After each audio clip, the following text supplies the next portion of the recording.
우리 인간은요, 항상 자기에게 절실한 것을 찾게 되어 있습니다. 가장 나에게 필요한 것을 먼저 구하는 것이 우리 인간의 본능입니다.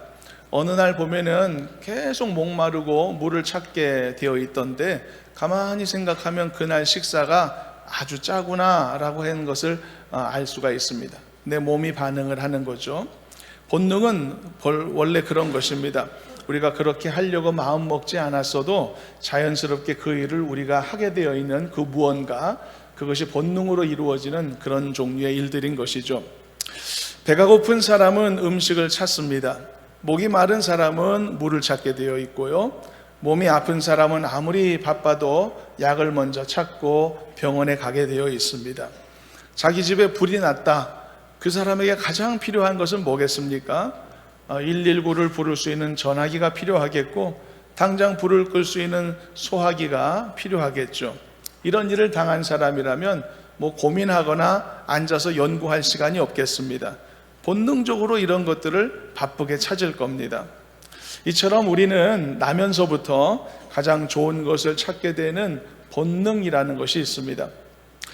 그런데 한번 생각해 보시길 바랍니다. 모든 사람들이 본능을 갖고 있고, 여기 계신 여러분들도 다 본능적 감각들이 다 있으신데, 그렇게 본능을 갖고 있는 사람들이 살아가는 이 세상이 어떻게 흘러갈 것 같습니까?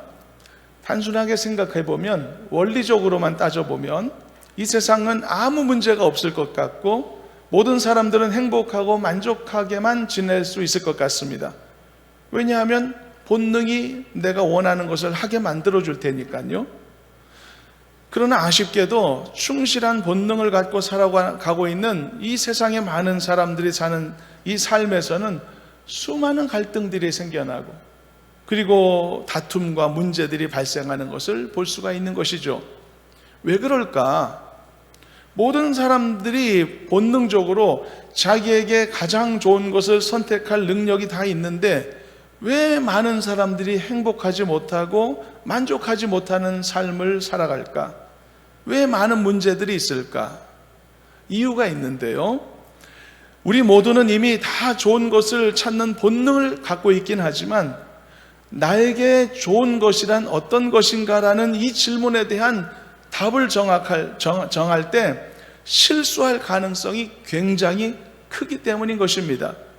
바로 이것 때문에 모든 사람들이 다 자기의 유익을 위해 살아가고 있긴 하지만, 어떤 사람들은 그 상황에서 성공하기도 하고, 그러나 실패하기도 합니다.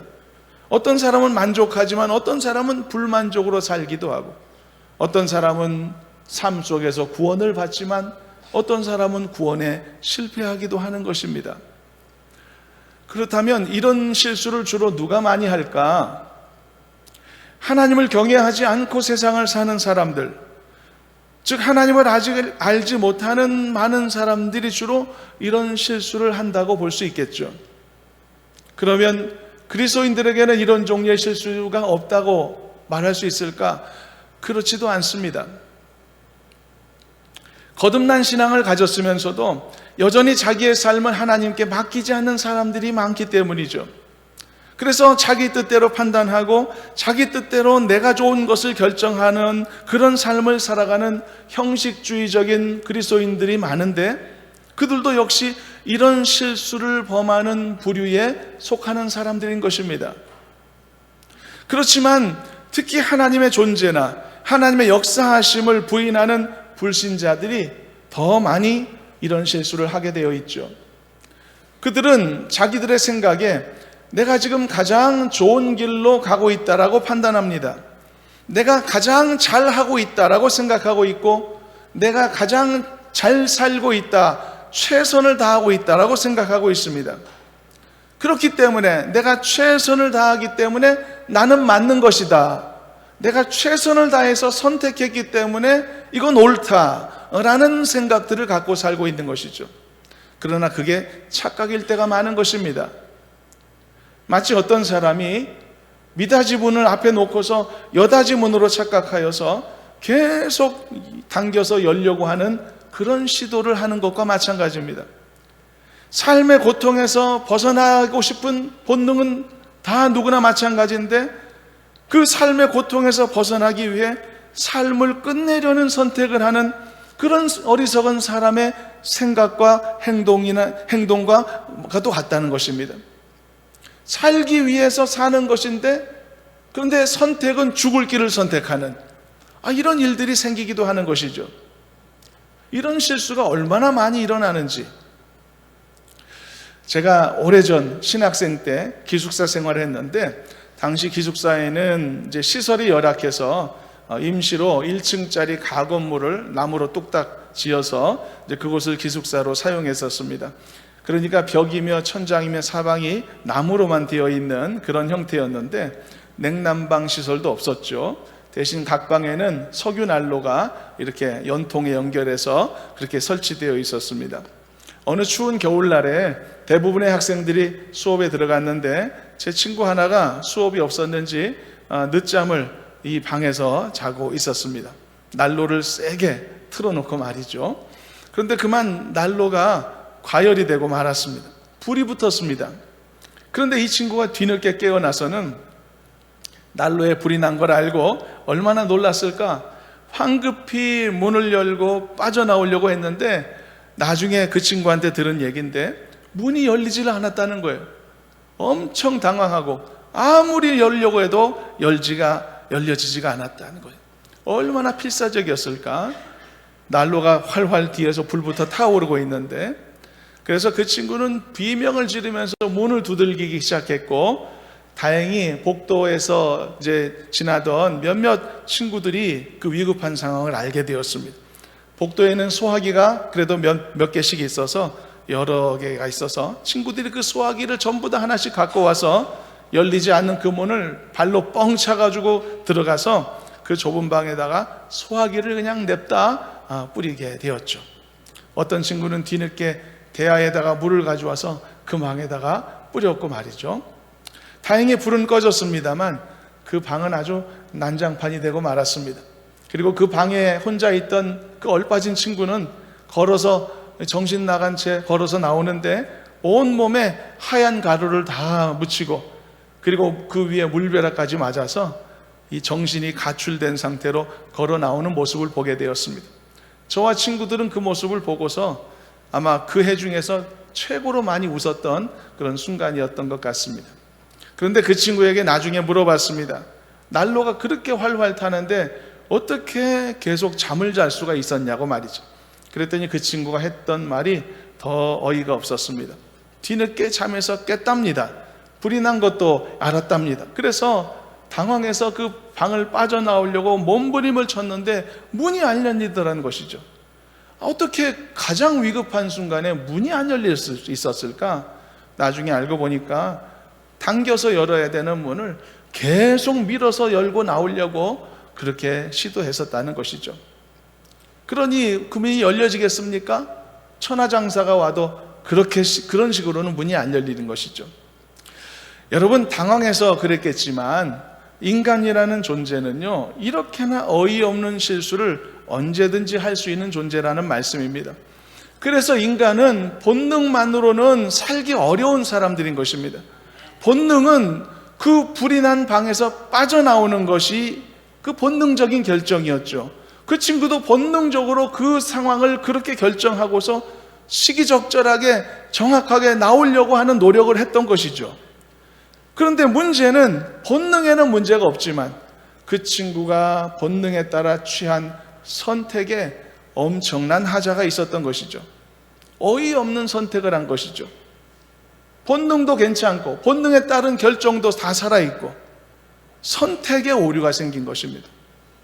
그래서 여러분, 본능에만 의존하는 많은 사람들, 자기 어떤 인스팅트, 자기 어떤 생각, 어떤 감각, 자기 어떤 이런 촉감, 이런 것으로만 다 생각하고 의존하며 그것을 의지하고 살아가는 그런 사람들, 언제나 이런 위험한 황당한 실수의 가능성을 지니고 있다는 사실이죠. 그러나 여러분, 살아계신 하나님을 바라보는 사람은 이런 실수하지 않는 것입니다. 더 정확히 말하면 이런 실수를 하도록 하나님이 내버려 두지 않으신다는 뜻입니다. 왜냐하면 하나님은 그를 보호하고 계시기 때문이죠. 그래서 지혜로운 성도들은 자신의 본능에 의존하려 하지 않는 것입니다. 또한 자기의 선택에만 매달리려 하지 않는 것입니다. 본능이 없어서가 아닙니다. 선택하려고 하는 지혜가 없어서도 아닙니다. 다 갖추고 있지만은 그게 전부가 아님을 깨닫고 사는 사람들인 것이죠. 그래서 판단도 할 수 있고 내 본능도 있지만은 중요한 순간들마다 반드시 하나님께 나와서 하나님의 뜻을 구하는 사람들이 되는 겁니다. 그리고 하나님의 인도하심을 바라는 성도가 되는 것입니다. 이게 성도의 삶인 것입니다. 안전한 삶인 것이죠. 돌봄을 받는 삶인 것입니다. 사랑하는 여러분, 항상 살아계신 하나님을 만나는 삶이 되기를 주님의 이름으로 축원합니다. 전능하신 하나님을 만나시고 인간의 생사화복을 진짜 붙잡고 주관하시는 거룩하신 하나님을, 복되신 하나님을 만나는 여러분 되시길 바랍니다.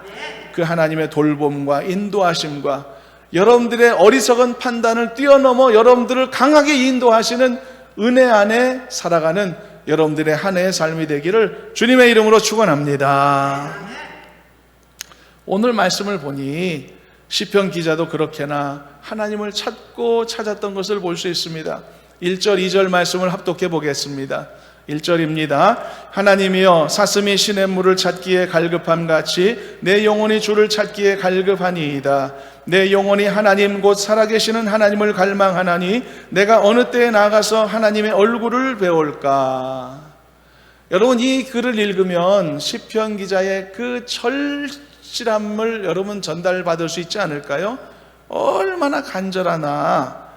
이 말씀 속에는 찾음이라는 단어가 있고 갈급이라는 단어가 나오고 갈망이라는 단어가 나옵니다. 얼마나 절박한 상황에서 사용되는 단어입니까? 그런데 이 모든 단어들이 누구를 향하고 있죠? 하나님을 향하고 있다는 사실이죠.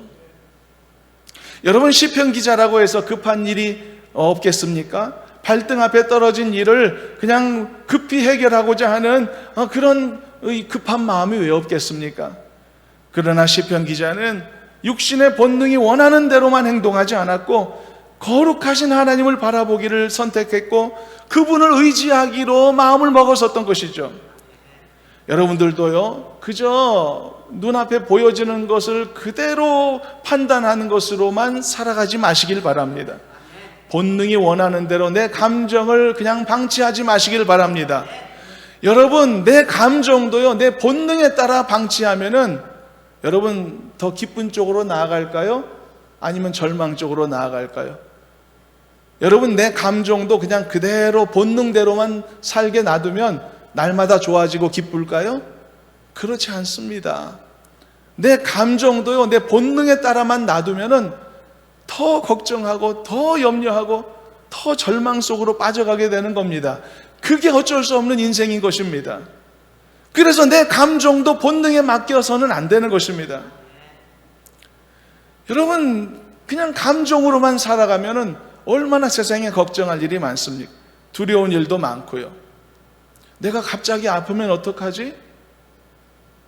이 걱정을 시작하면 걱정이 멈춥니까? 안 멈춥니다. 내가 다치면 어떡하지? 내가 직장을 잃으면 어떡하지? 자식들에게 문제가 생기면 어떡하지? 걱정을 시작하면 의지적으로 멈추지 않으면 그게 브레이크가 없는 것입니다. 어떤 실화를 영화로 만든 내용을 보니까 한 산모가 이제 출산을 앞두고 자신이 불치에 암이 걸렸다는 사실을 알게 됩니다. 이대로 출산을 하면 자기는 죽게 된다는 것, 그렇지만 아이를 지금이라도 포기하면 치료해 볼 수 있는 기회를 얻게 된다는 것을 전달받습니다. 이 여인은 그렇지만 출산해서 딸을 낳기로 결심합니다. 그리고 출산을 하고 죽음을 맞게 되죠. 그런데 그 전에 이 여인이 살아있을 때 이 준비한 것이 있었습니다.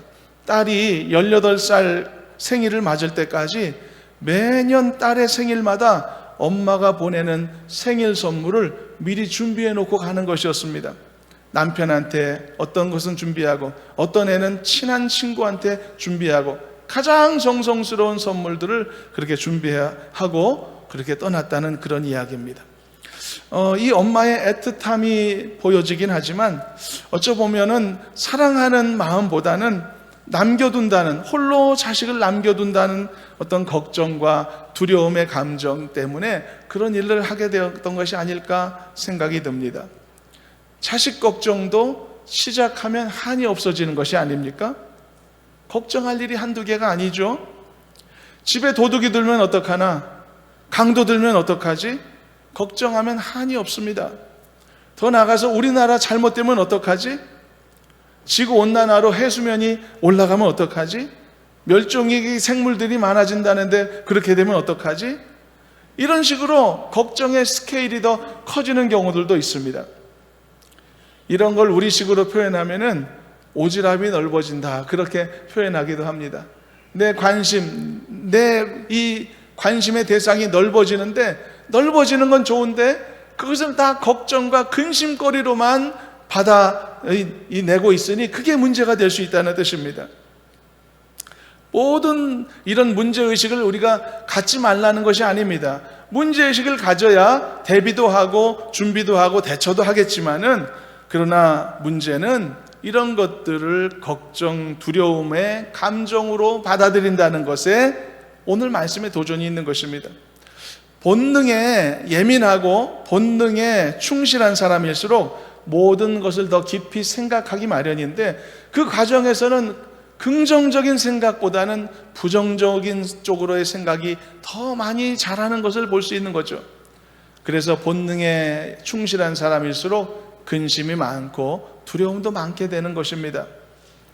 코로나 때 썼던 마스크를 아직도 벗지 못하는 사람들이 있다는 말도 있습니다.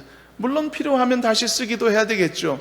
요즘 독감이 아주 심한데, 독감 때는 지금 여러분들처럼 이 마스크 쓰는 것도 필요하고 유익하겠지만, 그러나 평소에조차도 이 걱정되고 염려스러운 마음 때문에 이제는 아예 마스크 벗는 것 자체를 두려워하는 지경이 된다면 그건 문제가 있는 것이죠. 그런데 문제는 이런 모습이 말입니다, 하나님을 신뢰하며 살아가는 믿음의 삶의 모습과는 아주 어울리지 않는다는 것입니다. 그러므로 여러분, 앞으로는 근심, 염려하지 않기로 다시 한번 마음을 다잡는 여러분들이 되셨으면 좋겠습니다. 여러분들에게는 오직 하나님을 찾고 또 찾는 그런 갈망함만 있으시기를 바랍니다. 그럴 때 하나님을 찾는 그 갈급함에 하나님은 응답하신다는 것을 기억하시기를 바랍니다. 그리고 여러분들이 갖고 있는 그 근심의 원인들을 근원적으로 해결하시는 기적을 경험하게 될 줄로 믿습니다. 본능대로 따르면 우리는 죄를 지을 수밖에 없습니다. 본능대로 따르면 우리는 슬픈 일이 있거나 어려움이 있을 때 좌절할 수밖에 없습니다. 내 몸이 그렇게 갑니다. 내 감정도 그렇게 가게 되어 있습니다. 물건이 아래로만 떨어지는 것처럼 우리 감정도 놔두면 아래로 떨어지게 되어 있습니다. 그러나 이런 어리석은 본능을 뛰어넘어야만 제대로 된 믿음의 삶을 살게 되는 겁니다. 그러므로 하나님을 찾고 찾으시길 바랍니다. 그것이 본능을 뛰어넘는 그리스도인의 방식인 것입니다. 그러면 우리는 어떤 하나님을 찾아야 될까? 몇 가지로 정리하겠습니다. 첫 번째는 우리는 살아계신 하나님을 찾아야만 할 것입니다. 본문 2절만 읽어보도록 하겠습니다. 함께 합독합니다. 내 영혼이 하나님 곧 살아계시는 하나님을 갈망하나니 내가 어느 때에 나아가서 하나님의 얼굴을 배울까? 당연한 것인지 모르겠지만 우리가 실제로 이것을 항상 느끼며 알며 살아가야 된다는 점에 있어서 이 사실은 여전히 우리에게 필요한 복음이고 그리고 새겨야 될 진리입니다. 뭐냐? 하나님은 살아 계십니다. 하나님은 지금도 살아 계십니다. 믿으시길 바랍니다. 추상적인 믿음으로 품지 마시고 실제적 사실로 알며 경험하며 살아가는 은혜가 있기를 바랍니다. 늘 제가 말씀하죠. 여러분, 이 자리에 하나님은 좌정하십니다. 이 자리에 나와 함께 계시는 것입니다. 하나님이 받으시는 예배 자리에 하나님이 안 계신다면 말이 되겠습니까? 우리가 하나님이 안 계시는 이 자리에 하나님께 예배한다고 와 있으면 우리의 예배가 무슨 의미가 있겠습니까? 아무 소용없는 것이죠. 우리가 드리는 찬양을 받으시는 분이 이 자리에 계시는 것이고 우리가 드리는 예배를 받으시는 그 분이 이 자리에 좌정에 계시는 것입니다. 하나님은 가까이 계십니다. 내 곁에 계십니다. 살아 계시는 것입니다. 이 살아계신 하나님과 동행하는 우리가 되었으면 좋겠습니다. 예수님의 제자 베드로가 이런 고백을 했죠. 주는 그리스도시요 살아계신 하나님의 아들이십니다. 베드로는 하나님을 살아계신 분으로 고백할 수 있었단 말이죠. 얼마나 귀한 일입니까? 엘리야 선지자 같은 사람은 저 갈멜산에서 850명이나 되는 그런 우상 숭배자들과 대결하여서 엄청난 승리를 거둘 수 있었죠. 이성적으로 계산해 보십시오. 850대 1 말이 됩니까? 도저히 이길 수 없는 상대죠. 그러나 엘리야가 그를 물리쳐 이길 수 있었던 것은 엘리야가 그 순간에 혼자가 아니었기 때문이죠. 엘리야 곁에는 살아계신 하나님이 가까이 계셨던 것입니다. 그러므로 여러분, 우리도 마찬가지입니다. 살아계신 하나님을 의지하는 믿음이 있어야 할 줄로 압니다. 본문의 표현처럼 살아계신 하나님을 갈망하는 여러분 되시길 바랍니다. 그리고 하나님은 여러분들을 만나 주실 것임을 기대하며 살아가는 복된 삶이 되어야 할 줄로 믿습니다. 두 번째로, 가까이 계신 하나님을 찾는 우리가 되어야 할 줄로 믿습니다. 하나님은 우리가 멀리 떨어져 계신 분이 아니고 함께 계시며 우리 곁에서 우리를 주시하고 계시는 분이라는 사실, 지금도 이 자리에 나와 함께 계신다는 사실을 잊지 않은 우리 모두가 되었으면 좋겠습니다. 여러분, 신앙 고백이 다 같은 신앙 고백이 아니더라고요. 어떤 신앙 고백은 추상적인 신앙 고백이 있습니다. 똑같은 신앙을 고백하는데 추상적입니다. 하나님이 멀리 계시죠. 하나님이 살아계심도 알고 하나님 역사하심도 알고 예수님 보내주심도 알고 다 알고 고백하지만 그 하나님이 내 인생 밖에 계시는 겁니다. 먼 곳에 계시죠. 그러나 어떤 사람은 내 가까이 계신 하나님을 신앙 고백합니다. 늘 곁에 계시고 동행하시는 은혜의 하나님으로서 신앙을 고백하는 분이 있습니다. 여러분, 전혀 다른 신앙 고백입니다. 여러분들은 가까이 계신 하나님을 고백하는 신앙인들이 되시길 바랍니다. 그게 사실이기 때문입니다. 유명한 성구에도 이런 말이 있죠. 그리스도는 이 집의 주인이시요 식사 때마다 보이지 않는 손님이시요 모든 대화에 말없이 듣는 이시라. 여러분, 믿으십니까? 하나님은 내 곁에 매우 가까이 계십니다. 참고로 이 구절이 성경 어디에 있는지 혹시 아시나요?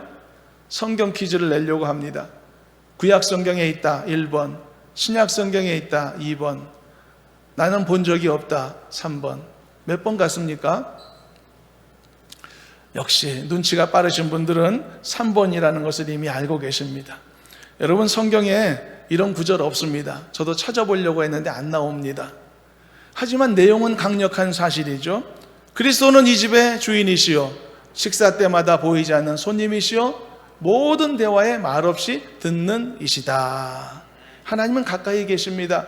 베드로전서 23장 23절 24절 읽어보면 이런 고백이 나와 있는데 함께 한번 읽어보도록 하겠습니다. 베드로전서 23장 23절 읽어봅니다. 여호와의 말씀이니라. 나는 가까운 데 있는 하나님이요 먼 데 있는 하나님은 아니냐. 여호와의 말씀이니라. 사람이 내게 보이지 아니하려고 누가 자신을 은밀한 곳에 숨길 수 있겠느냐. 나 여호와가 말하노라. 나는 천지에 충만하지 아니하냐. 하나님은 천지에 충만하신 것입니다. 이건 추상적 개념이 아닙니다. 실제적 개념인 것입니다. 하나님은 내 앞에도 계시고 저 멀리 있는 누군가의 앞에도 계시는 것입니다. 하나님은 내 소리를 들으시고 저 멀리 있는 누군가의 간절한 기도도 현재적으로 듣고 계시는 것입니다. 천지에 충만하다는 것이 이런 의미입니다. 인간은 이해하지 못할 겁니다. 그러나 만유의 하나님은 이렇게 존재하시는 것입니다. 하나님은 내 곁에 계십니다. 함께 계시는 것입니다. 그러므로 우리는 주님과 동행할 수 있는 삶을 사는 것이죠. 요한복음 14장 23절을 보면 우리가 예수 그리스도를 사랑하게 되면 그리고 하나님도 우리를 사랑하실 것이라고 말하고 우리가 하나님과 거처를 함께 하게 될 것이다. 그런 말씀도 있습니다. 거처를 함께 한다는 것은 뭡니까? 함께 산다는 것이죠. 늘 함께 동거한다는 것입니다. 하나님은 나와 함께 계신 줄로 믿으시길 바랍니다. 시편 16편 8절에는 이런 말씀이 있습니다. 내가 여호와를 항상 내 앞에 모시며 그가 내 우편에 계심으로 내가 요동치 아니하리로다.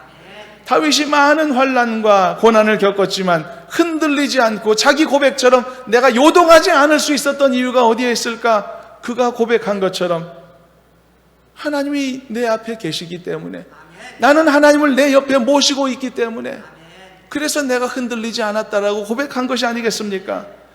여러분들도 마찬가지입니다. 다윗과 같은 근심이 있나요?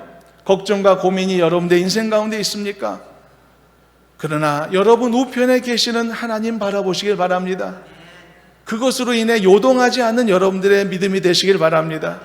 그럴 때 여러분들은 다윗보다도 훨씬 더 잘 여러분들에게 주신 어려움을 이겨내며 승리하게 될 줄로 믿습니다.